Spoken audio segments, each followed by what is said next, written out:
Hello, Boundless citizens, and welcome to the third episode of the Fortnightly series.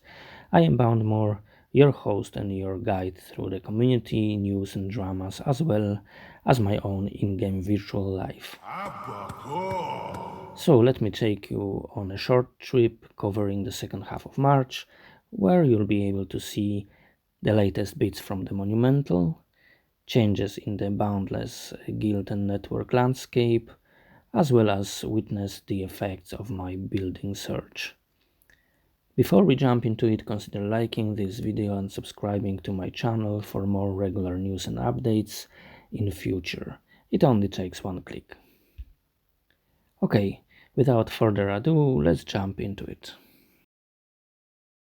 Thanks to the Möbius insistence, we actually got some more bits of information from Monumental. Tiggs, our community manager on behalf of the new game owners, got herself in the crossfire of questions, and she shared some insights on the takeover process. So we know now for sure that Monumental are still working on transitioning the game over to their company, and that the process will take at least a year, counting from the moment they took over, which happened August, September last year, as far as I remember. I don't want to get involved in time counting and calculating and creating expectations around realistic deadlines for the actual development to start.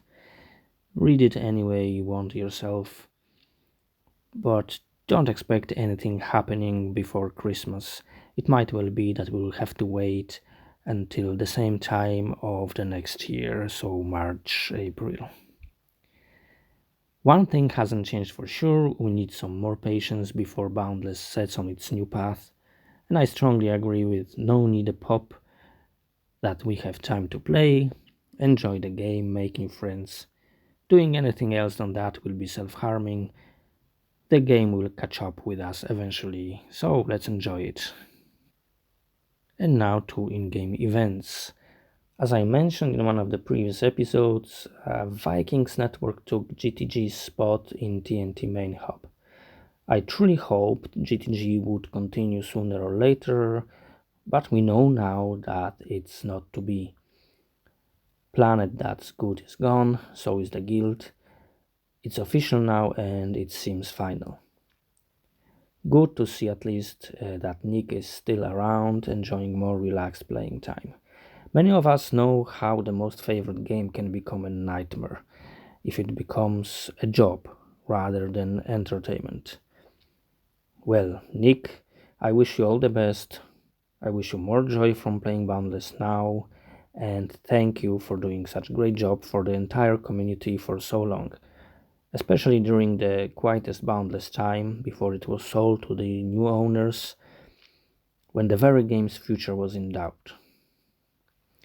I enjoyed the GTG Discord time, met some great people there.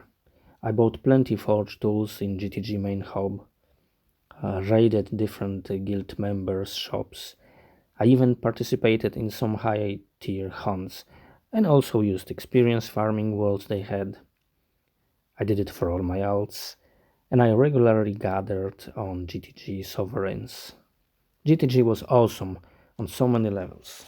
Last but not least, GTG was where I got introduced to the Pharaoh's High Tier World Network, where easy access to all public Tier 5 and Tier 6 planets was complemented by a number of excellent gem mining sovereigns owned by some of the best people in game. After GTG dissolving became a fact, Torrican announced the Pharaoh's network reconstruction to keep it up with the changing and now GTG-less reality. Great news for me and all Pharaoh's network fans, and I must say I am so grateful for Torrican's work there to keep it all going.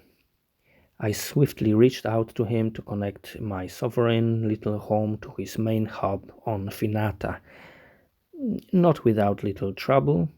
You know that phony portal exit rotation bug? Well, it hit us when we tried to open the portal. We eventually got it running and it's there just fine for everyone to see. I'm happy to have this direct connection, and I hope his hub will soon have links to all public worlds. I want to give a shout here to all worlds, guilds and cities to open portals to the Pharaoh's hub and help it reach its potential. Okay, that's enough about forums and Boundless news. Let's take a look at what I've done in last fortnight. I got my builder's mojo back and I went to building the missing storages for creature and plant jobs as well as mining resources. The storages made up a new section of town around the cute small pond there. Finally, I could get rid of the temporary hunters and miners dumps and move all the recently hoarded resources to their new homes. I did something I hadn't had in my plans. As you can see here clearly, the storage is meant to be placed in different parts of town. This plan shows what I had in mind in a very clear manner, I suppose.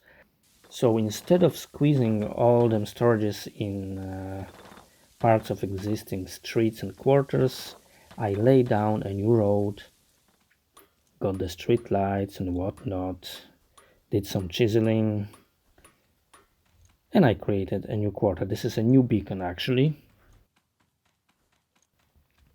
The Miners Guild I built first actually landed in the existing quarter as planned long ago, just next to all the smelting and metalworking builds. But then I moved to the new part of town. Working from far end, I placed a hunting lodge on the edge of that small pond, and I got this idea right away of a cellar with water exit, looking quite cute, I think. And that's the overview of it. So I'm quite happy with the way it turned out. To be true, whenever I build something, I have this difficult moment just before I place the first block, before I actually pinpoint when the corners will be, where the door will be, and what level the floor is going to be. Just before I do that, I'm kind of not sure how it's gonna turn out, and I always have this kind of a builder's anxiety that I will screw things up. But as soon as I have those basics laid down, I actually start building quite fast and all the doubts disappear, and in most cases I'm quite happy with what I build. So after the lodge, I extended the street and I started building the organic and inorganic storages. The first for all plants and fungi drops. I used existing holes and slopes to build around them and give it more interesting look. Improvising around existing natural features is what I always find refreshing and exciting. I do use Google Found artwork to get ideas. I will show them for you here somewhere on the screen so we can compare it with what I eventually built. But I always adjust. I scale down or up, I change colors sometime. I adapt to my needs in general. Among it, use terrain to make things interesting and to merge builds with nature. Okay, the latter of the two storages for inorganic drops is a home for the minerals: flint, opal, rock salt, as well as saltpeter, sulfur, olivine and cobalt. You get the idea, I suppose. Of course, I got busy transferring them resources from the reclaim, but finally it's all there. And here's the overview of the new part of the town, the new street, the Miners Guild on the left, and then along the new part of the road, the organic and inorganic storages, and finally the hunting lodge. Still little bits and pieces to be done, including some terraforming around to make smooth transition between the builds and nature. And before I wrap up this video, I will show you something that I started doing. If you look up the hill here, you can see that something is brewing on top of it.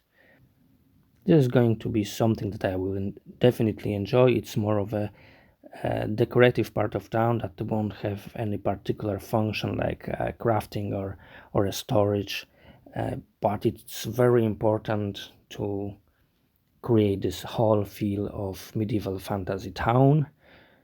But I won't say anymore. You will see soon enough in one of the future episodes as I make progress. For now, just know that something is on the way. All right, so that's it for this episode. Thank you very much for watching as always, and remember to stay boundless.